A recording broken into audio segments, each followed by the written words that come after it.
The tents in Camp Mansfield were struck at 9 o'clock, and by another hour, tents and mattresses and camp equipage were coming down the meadow road to the steamboat dock for shipment. The day was intensely hot. Scarcely a breath of air disputed possession with the sun, and some of the soldiers gave out and fainted before leaving the grounds. At 1 o'clock, the regiment took up its line of march for the city by way of Windsor Avenue. The streets were crowded with citizens and strangers when at 2 o'clock, the regiment appeared with its escort upon the State House Square. Roofs were covered with people, and all the windows looking out upon the square were brilliant with beauty. In front of the State House, the glistening, bristling column halted. Thus began the journey that would eventually bring George Carr Round to Manassas, where he would help build a dusty railroad junction into a progressive town. This June 11, 1861 Hartford Courant account describes the festive send-off of the Connecticut Volunteers, including George's Company G of the Connecticut 4th Heavy Artillery Regiment, later to become the 1st Regiment, which he joined as a private on May 22, 1861. The convictions that propelled him to leave his college studies at the end of his 3rd year were ingrained by a family steeped in the service of the Methodist Church. His father, William Round, was born in Oswego County, New York in 1803. According to a Methodist clerical history, he was converted at the age of 10 and at once began to take active part in the social meetings of the church. After spending 5 years in teaching in public schools, he entered the seminary and became a minister in 1828. He married Sarah Ann Carr of Oswego, New York in 1833. Sarah's family traced its lineage to one of the first governors of Rhode Island in 1667, and William's ancestors included Stephen Hopkins, the signer of the Declaration of Independence, which George noted in an application right here for the Sons of the American Revolution. George was born in Kingston, Pennsylvania on September 14, 1839. He was the 3rd of 4 children. John Emory Round also served in the Union Army for a Massachusetts regiment and became a minister after the war. Lydia, who for a time lived in Manassas and is buried here, and Sarah, who never married and died and was buried in Manassas. His father, William, was part of the Wyoming Conference of the Methodist Episcopal Church and seemed to be assigned to a new church about every year in upstate New York around Binghamton and Cooperstown. Most of those towns are still very small villages. It was the town of Windsor, New York, that was special, and that William served there 3 times in the 1850s and 60s. The family was living in Windsor in 1855, and the census showed William owned property there. It was also the town that established the Windsor Academy, which George attended. George may have taken notice of Windsor's strong tradition of civic involvement in establishing a school in 1845, and what was then the wild frontier of New York. As Windsor became the buggy whip manufacturing capital of the US, it was a big town. Citizens raised money for the academy, which was a high school that would allow their children to advance and bring some prestige to the town. The townspeople banded together to finance the school and even used salvaged lumber from the old Presbyterian church to build it. Although it began as a private enterprise, the academy became part of a free union school district as New York State established a free education system. George remained active in alumni groups at Windsor and submitted his account of his Civil War exploits in the Echo alumni publication in 1901. He followed his uncle George to Wesleyan University in 1858. This despite the fact that Uncle George of the class of 1833 did not have an easy time of it. For the boys of 1831, life was somewhat rigorous. Discipline was exacting. Conditions were primitive as compared with those of today. Compulsory chapel held in the upper story of the Lyceum at 5:30 a.m. in midwinter encouraged early rising. After chapel each weekday, one recitation period was held before breakfast, and evening prayers were conducted at 5. Extracurricular activities were at a minimum unless one accepts students preaching in the suburbs.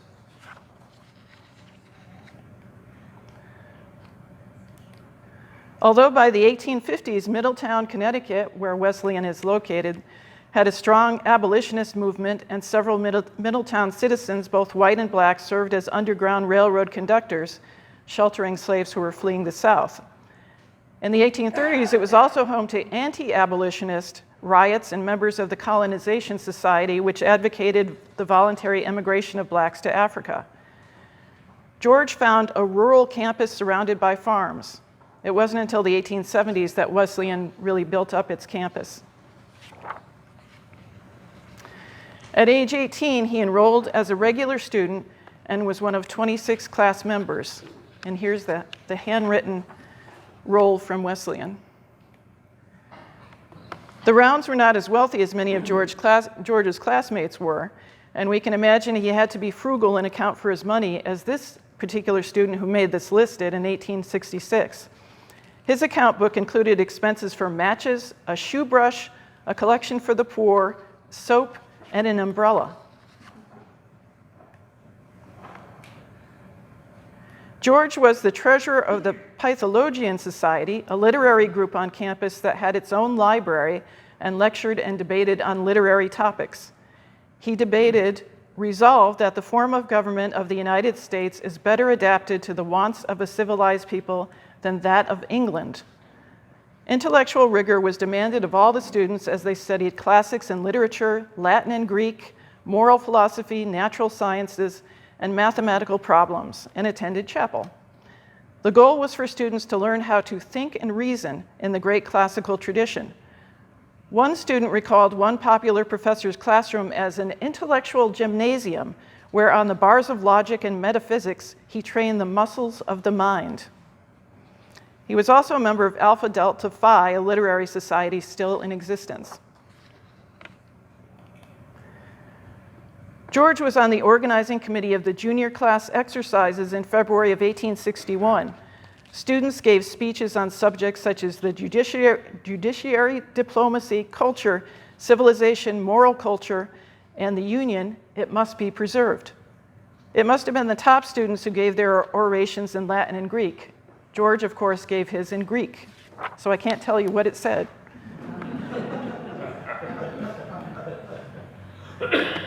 Soon after President Lincoln issued the first call for 3 years of service in the Union Army on May 3, 1861, George and fellow Wesleyan students answered the call.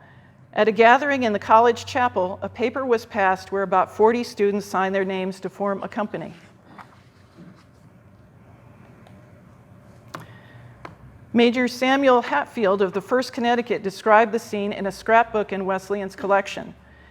"We are coming, Father Abraham," it reads.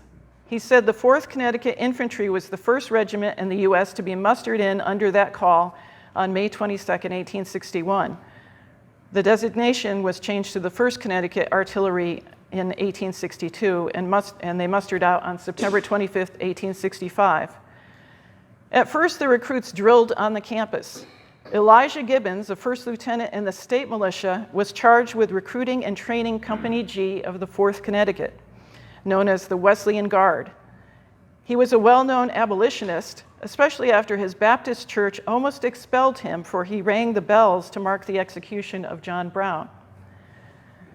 The May 18, 1861 Hartford Courant recounts Lieutenant Gibbons of the Wesleyan University Guards, who was presented with a full equipment on the eve of his departure from Middletown by the workmen in Lieutenant Governor Douglas's factory. A large share of the company are made up of members of the university, and the 2 scholars of the junior class, Messrs. Atwood and Round, were named. The best talent of the school is represented in the company, which is commanded by Reverend R.G. Williams. A June 4, 1861 Hartford Courant article noted that Company G and H of the 4th Connecticut defended their honor after being attacked by the Sentinel and Witness newspaper that cast doubts on their service as volunteers, being those university boys and all. They didn't think they could fight. So they countered and they said, "Resolve that we do as men having a due understanding of our obligation to our country and the duties required of us, brand the author of that as a traitor, deserving of the fate which Benedict Arnold escaped."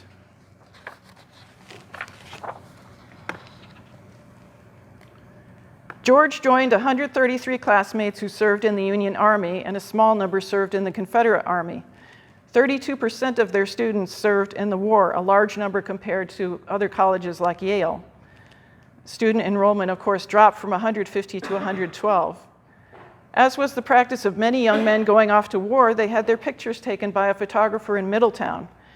Henry Abbott is on the left, who was also a member of the 4th and a career soldier and a colonel.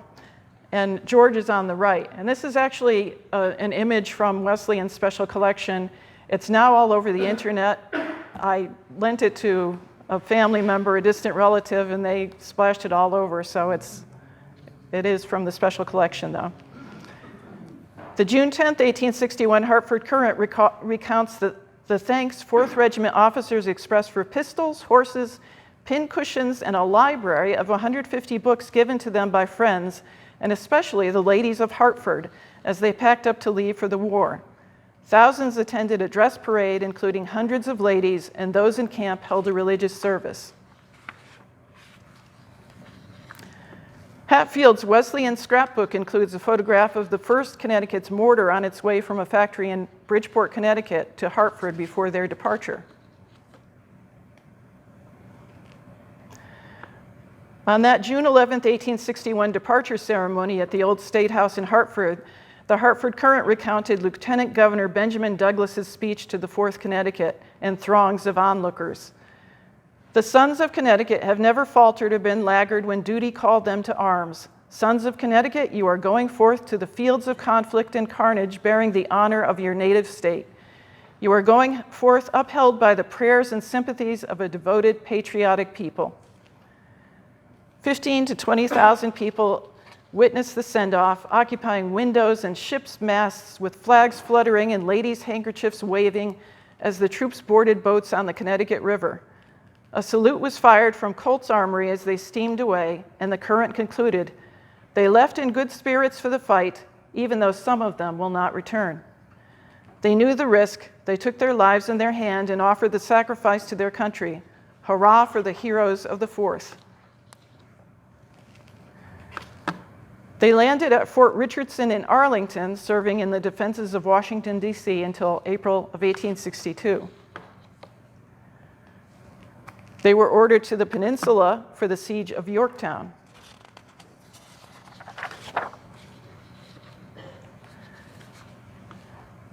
And some other pictures from the Hatfield scrapbook. They participated in the Battle of Hanover Courthouse, Gaines Mill, Malvern Hill, Fredericksburg, Bermuda 100, battles of Gettysburg, Bristow, Petersburg, and Fort Fisher.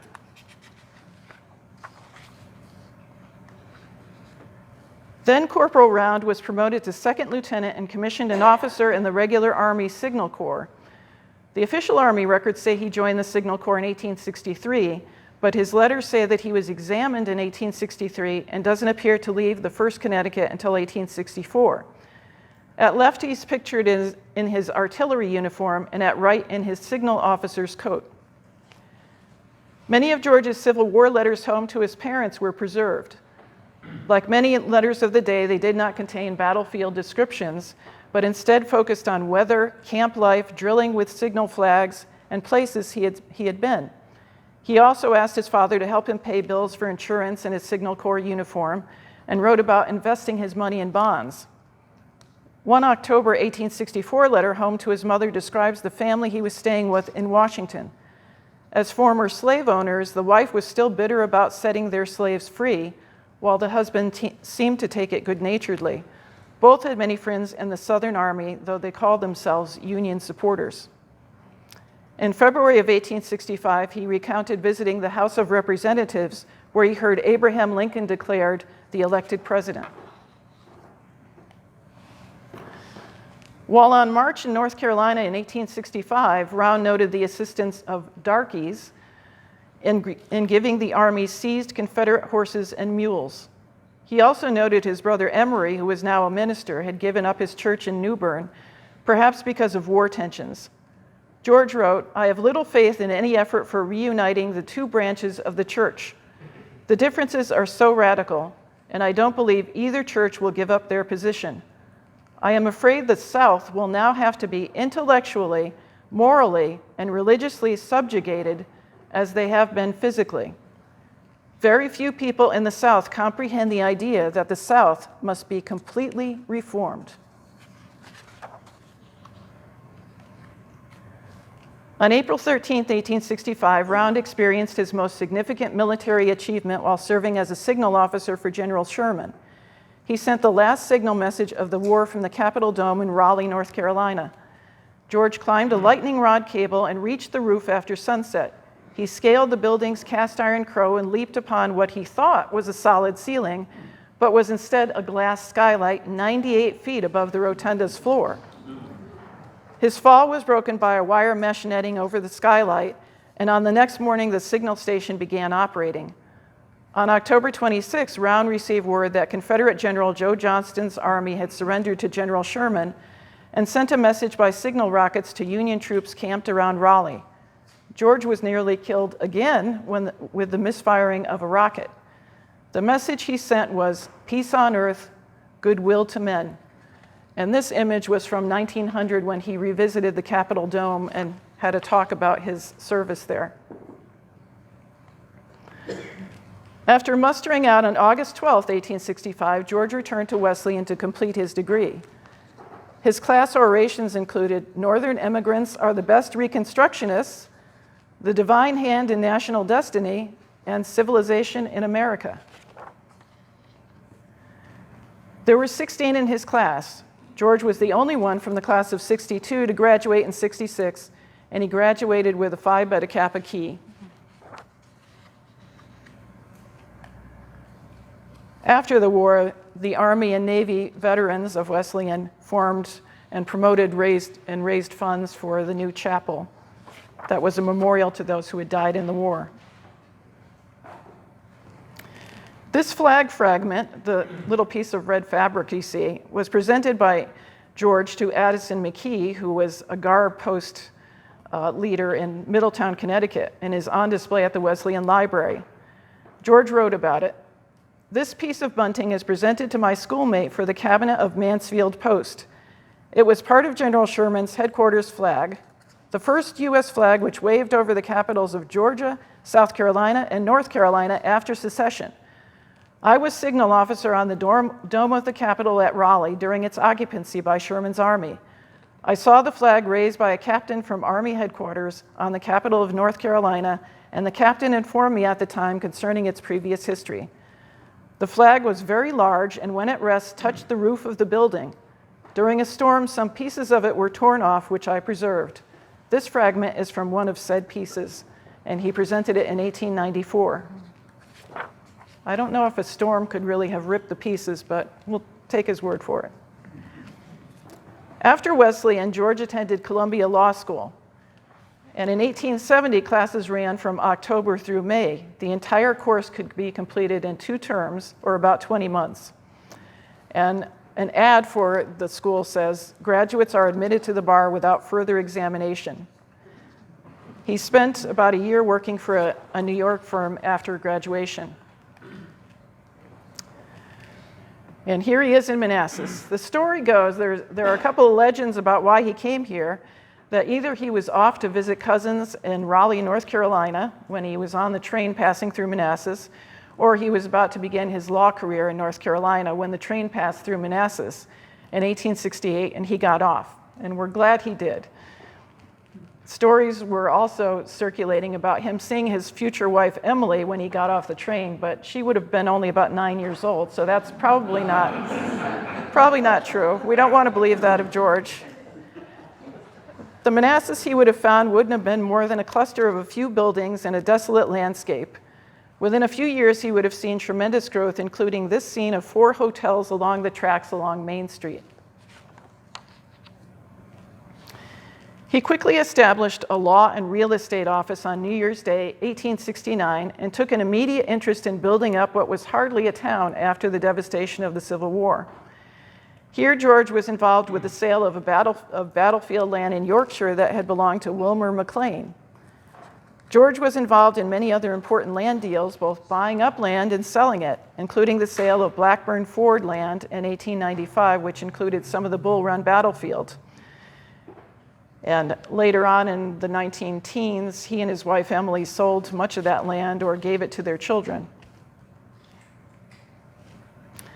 On September 18, 1877, he married Emily Bennett, an 18-year-old, at least she was 18 by this time, woman and she lived to age 93 into the 1950s. They would go on to have 5 children: Norma, George, Ruth, Roswell, and Emily. And Roswell followed in his father's footsteps and had a long Army career. We have just one drawing. We were talking about this earlier, and I wish I had an image of his house. It doesn't exist anymore, but I believe this was from Raymond Ratcliffe, a drawing that he had done. That's the only image we have of the house. But the story goes that Emily would come out on the porch every day at 11 a.m. and watch for George to wave his handkerchief from his office. Each wave meant another guest for lunch.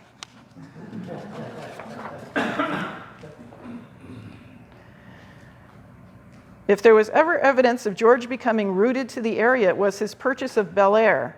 And I'm glad we have Bel Air's owner here today. It looks better today, by the way. I'm glad. Prince William's oldest home, built in 1740, and we've all heard about that earlier, with connections to the Washingtons, Jeffersons, and Ewell families. In 1879, he bought the house in 192 acres and later began a very costly restoration because Bel Air had been abandoned for many years and it suffered through long periods where nobody was taking care of it. He wrote an extensive history of the house in 1890, and Emily later sold Bel Air and more surrounding land they had bought in 1925.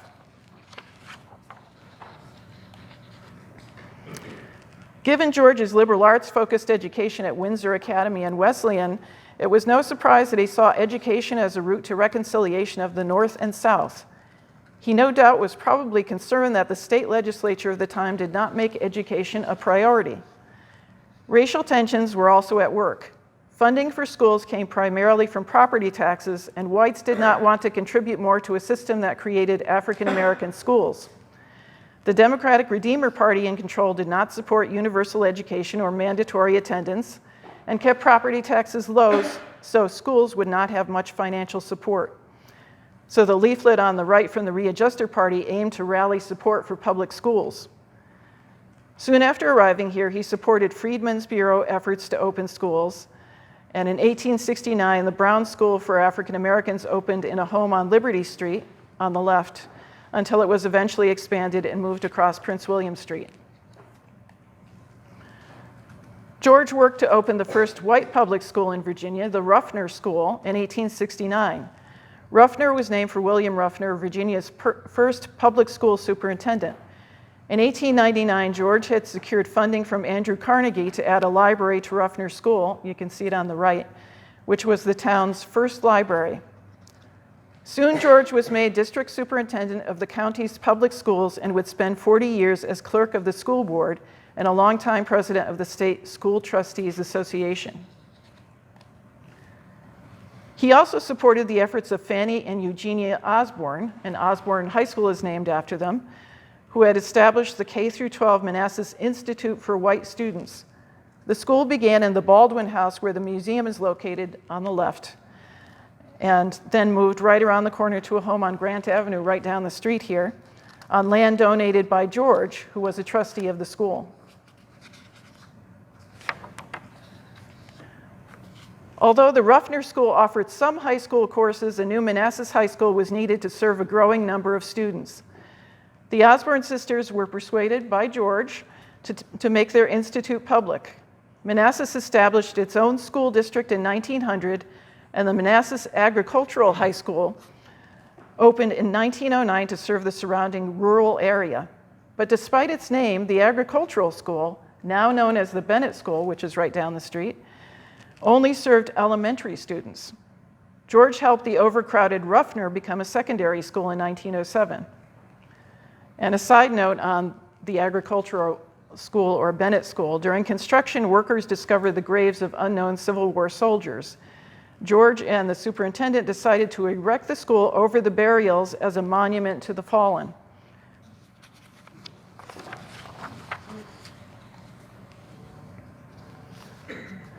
George was clerk of the school board for 40 years, was president of the State School Trustees Association, served on the Board of Trustees of the State Normal and Industrial School for Women at Farmville, and most notably was consulted by Jenny Dean when she considered establishing the Manassas Industrial School for Colored Youth, where he became a trustee.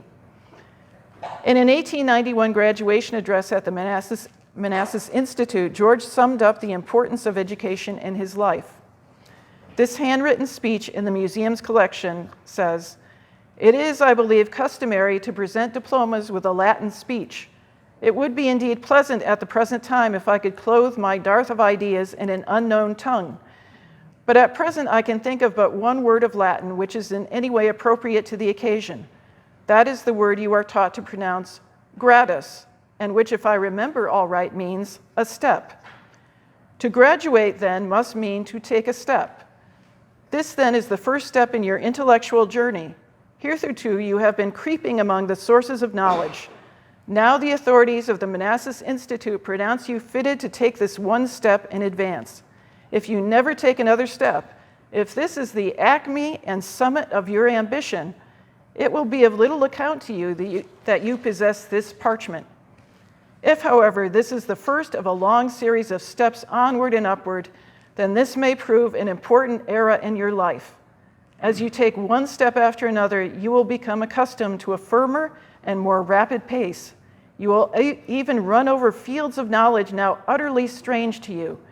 And in the life to come, you may perhaps soon into spheres and realms of which now you can form no conception." He had a way with words, didn't he? He was writing on the importance of education in the November 1910 Confederate Veteran magazine, and it kind of sums up his belief in education. "As a minor school official, I have given much of my leisure time to the establishment and maintenance of the public school system provided for in the Constitution of 1869. It is the rapid and marvelous growth of this system which, in my opinion, constitutes the hope of a true union of sentiment and feeling, a real liberty of thought and action, and a genuine reconstruction of the great republic founded by Washington and preserved under the blessing of God by Abraham Lincoln." He also credits the good example of Robert E. Lee in encouraging Superintendent William Ruffner, the first superintendent, to provide an education to the Southern people who had been deprived during the war. He was always curious about the best way to provide education and about the latest methods. He maintained ties to a Wesleyan professor who was also not a classmate, but near to his graduation year. And he wrote to him, William North Rice, who was a geology professor, and asked about what books he should put in the library, because of course he was in charge of finding books for the new public library. So he asked for his advice about scientific works, and he was especially looking for books that would not cause people to think that evolution runs counter to Christianity. So Professor Rice gave him some advice. George was a town council member and the first clerk when the half-mile square town was recognized by the legislature on April 2nd, 1873. He, of course, also wrote the town charter, of course, which he noted was not patterned after any existing charter, but was written to make the simplest and least expensive form of government. Town government at that time was concerned with keeping animals out of the streets, paving streets and building sidewalks, keeping the town clean and free of contagious diseases, building a fire company and town wells, and fighting drunkenness, most important of all.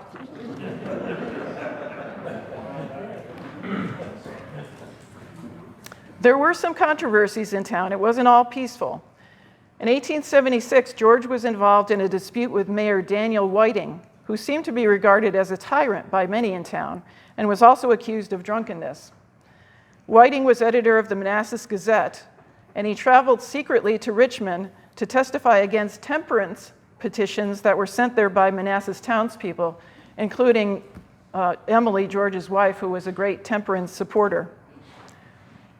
George was a speaker at a meeting to remove Whiting as mayor and protested Whiting's arrest of Isaac Baldwin, who owned the Baldwin House by the museum. when Whiting found out, he had George arrested for inciting a riot. Charges and countercharges were splashed across newspapers of the time. The town council did not want to be part of the case, so it was the case of the mayor against George. And although George paid a $25 fine, it was Whiting who resigned a short time later. George was elected in 1879 to Virginia's 14th District Senate seat while running as an independent. He served just one term. He was perceived as a radical northerner during his term.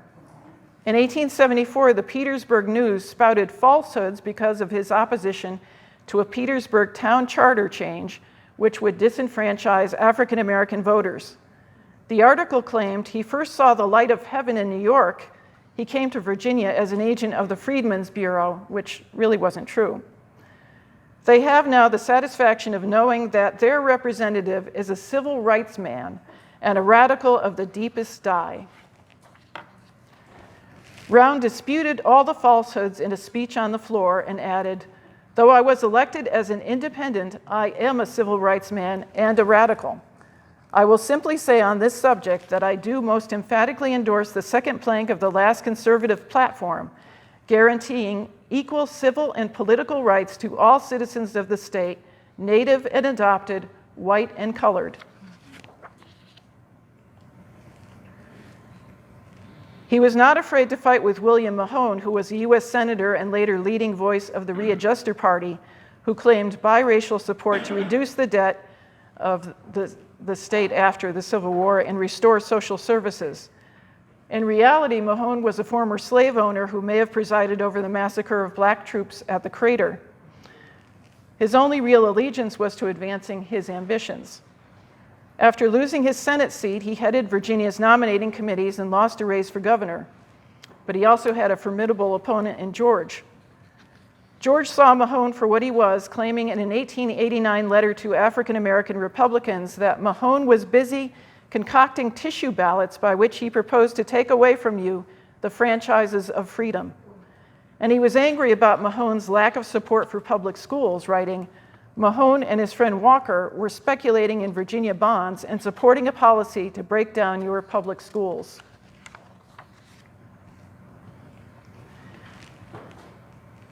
In an 1889 Alexandria Gazette article, George says, "Mahone has stolen the Republican name to betray Republican principles. There isn't a Republican hair in his head, and he never had a Republican idea in his brain. He is a monarchist, pure and simple, and I would as soon vote for the Tsar of Russia as for him." There was another article in the Alexandria Gazette in 1894 denouncing George. When General Mahone came into the Republican Party in 1881, Mr. Round dropped out. He seemed to disappear from the face of the earth. "Mr. Editor, this man, G.C. Round, has brass enough to start a foundry. What right has he to advise the Republicans of this district? He says that he agrees with the populists. The populists are sort of lunatics. They do not know what they do want. Now, in conclusion, let me say that when the Republicans want advice, they will not ask the populists or Mr. George C. Round."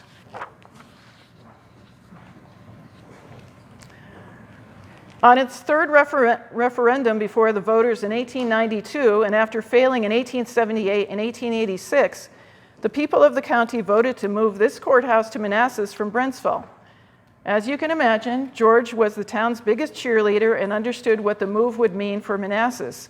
So he personally lobbied everybody in Brentsville over the objections of lawyers and tavern owners and made the move happen.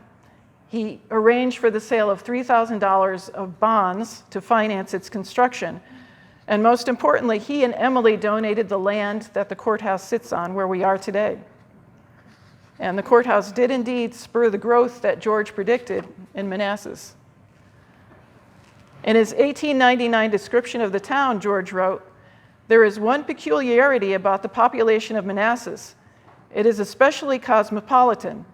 Hence, the Johnny Rebs and Yanks live side by side in peace.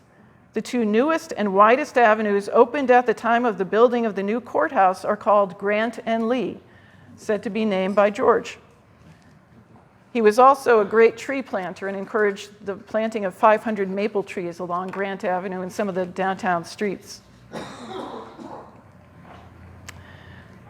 That spirit of conciliation put Manassas on the national stage during the 1911 Peace Jubilee. It was no small accomplishment to bring together 1,000 Union and Confederate veterans for a 50th commemoration of the First Battle of Manassas, all in a matter of 7 months. Planning for the feat was impressive. Almost all of the town's 1,200 citizens were involved in one way or another as peace maidens, guides, providers of food and water, or as members of the executive committee. Other residents played on the town band, helped build a speaker's platform at the courthouse here, and many opened their homes to veterans and spectators who arrived. The town was also wrapped in bunting and flags for the event with the help of the Washington Decorating Company. The week-long event Round in Vision featured 2 signature events, a commemoration on the Manassas battlefield where fellow citizens once fought each other, and a commemorative ceremony here at the courthouse where President William Howard Taft, Governor William Hodges Mann, and other luminaries would speak. At least 1,000 veterans attended the Jubilee. 60% were former Confederates and 40% had been Union soldiers. And there's President Taft with George in the front row.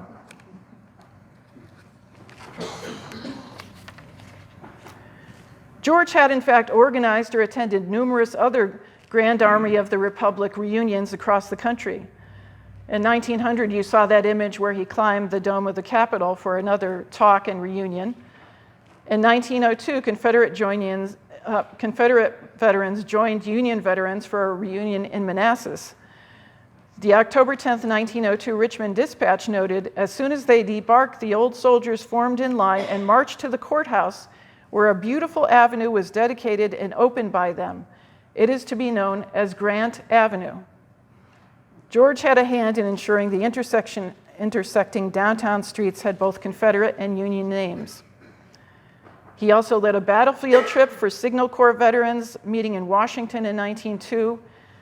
And in 1903, the 1st Connecticut was welcomed with a parade at a reunion in San Francisco where they carried a regimental flag made for them by Californians. In 1905, he hosted a reunion for the Society of the Army of the Potomac at the new Prince William Hotel, which you can see in the middle. The picture of the hotel is down at the bottom. In 1915, a contingent of veterans from the Connecticut 1st Artillery met at a reunion in Washington with a trip to the battlefield. They also came to Manassas, where a September 1915 Hartford Courant edition reported that an excursion will be had to Manassas, Virginia, where at the corner of Grant and Lee Avenues, the blue and the gray will dedicate a tablet, or bronze, in commemoration of the Manassas National Jubilee of Peace, July 21st, 1911. The tablet, they noted, was made in Connecticut. Tensions about removing Confederate monuments are not new. George rallied all his life for the reconciliation of North and South, so he supported Virginia's statue of Robert E. Lee that was mounted in the Capitol's Statuary Hall in 1909. At the time, the Grand Army of the Republic veterans groups opposed any veneration of Lee. In a 1910 article in the Confederate Veteran magazine, he said, "Every inch General Lee is raised on the pedestal of fame raises Grant and the Army of the Potomac, which overcame him in honorable battle. We cannot afford for our own reputation to minimize either the character or leadership of Lee. We can afford to be both magnanimous and just. The Grand Army cannot afford to judge Robert E. Lee as it would the ringleader of a street riot."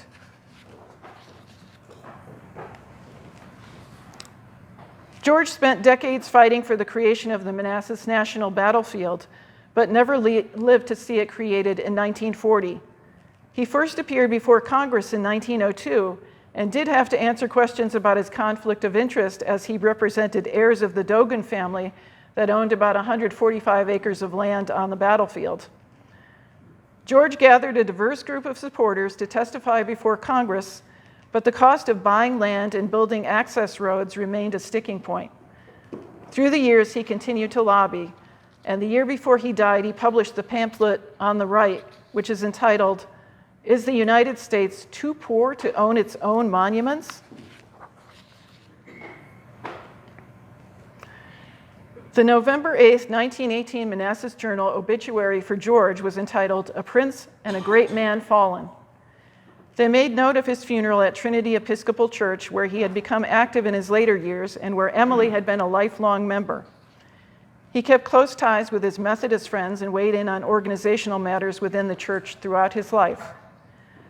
And perhaps the ultimate tribute Southerners could pay to the Northerner who chose to make his home here, they wrote, "When a man like Lieutenant George Carr Round is removed from a community in which there is everywhere evidence, tangible and intangible, financial, physical, in grounds and buildings, educational, moral, religious, of his having lived for the general welfare, the biographer is concerned lest one or more of the many important influences exerted by him may be overlooked."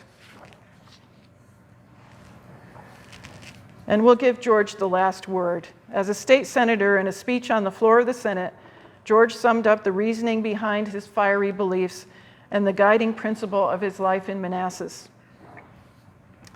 "Mr. Speaker, it was my fortune or misfortune to have been brought up in the belief that my allegiance was due to the nation of which my native state formed a part.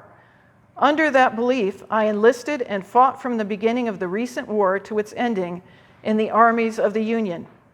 But I have no quarrel with the young men of the South who, believing that their allegiance was due to their state, fought as long and persistently for what they believed to be right. And from the bright spring morning when under the shadow of the state capitol at Raleigh, I divided my rations with the ragged veterans in gray who told me with tears in their eyes that it is true that Lee had surrendered and that they were on their long march to their homes in Georgia. From that time to this, I defy the world to show that I have ever uttered one word or done a single act against any man because he served in the Confederate Army. I have but one contest with those brave men, and that is as to who shall do most in building up the fields and cities laid waste in the unhappy civil strife. The county which has honored me with a place on this floor is well known to you all. Her geographical position made her a sufferer perhaps beyond any other section of the South. Her very runs and rivers ran red with the blood of war, and the sound of the battle never ceased on her plains till it ceased forever. Among my constituents are some as brave as ever rode with Mosby or fought with Jackson, and others like myself who have left the homes of their youth and fallen in love with the genial clime of Virginia." And we'll leave it at that. Thank you.